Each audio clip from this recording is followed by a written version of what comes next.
Hi, thank you very much, Jessica. I'm happy to talk to you and your audience.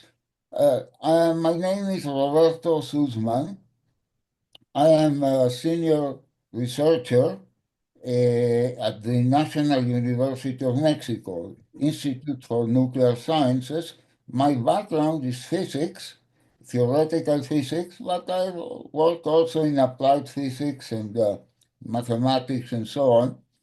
And recently, since the COVID pandemic, I started also publishing in issues related to aerosols, for example, bioaerosols that transmit COVID, and also with aerosols of electronic cigarette.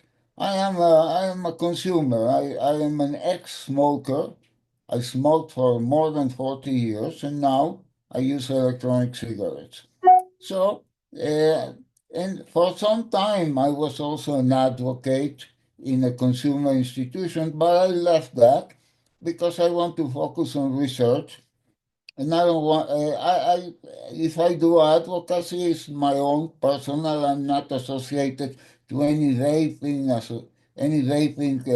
consumer association.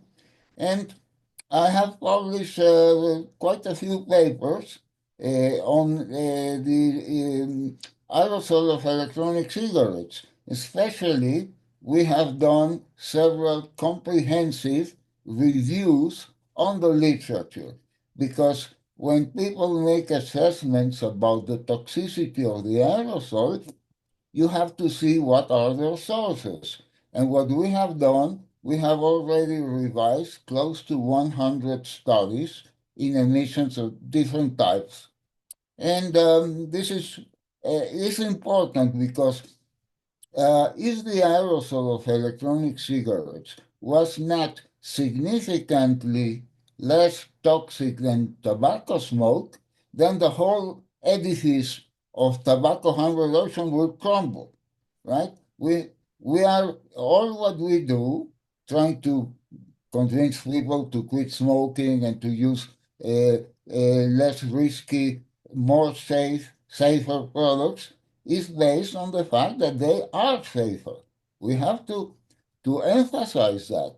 And that's why we have revised the literature on emissions, because some papers, and we all know that, they report that there is formaldehyde and metals and so on. So we have to see if those articles that report high toxicity are well made, because if these studies were correct, then we would be in trouble. So we have to check that.